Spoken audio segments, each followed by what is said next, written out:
is the main ideology which is used for constructing a colony in Mars. Now I will explain this ideology clearly. Now it is a vacuum area without, hence it is fully empty without any gases or human surviving gases. Now I am going to take some gases for human surviving. Hence, it is hydrogen, oxygen, carbon dioxide, those gases. I'll be taking those amount of gases and I will fill these gases into this vacuum area. Okay.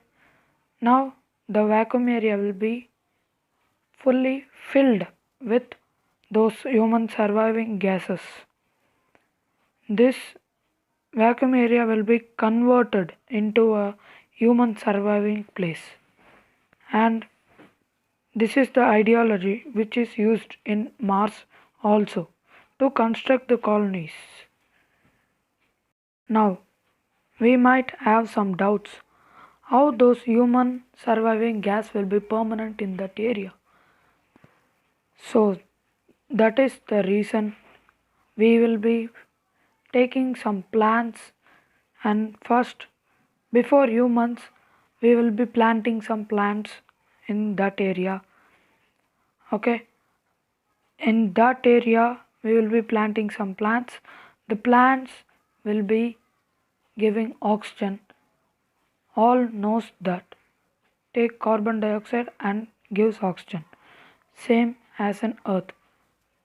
It will be processed in that vacuum area.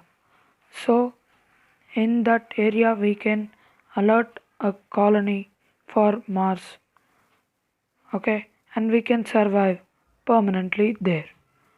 The gas for human survival will be permanently filled in that human vacuum area for construction of Mars.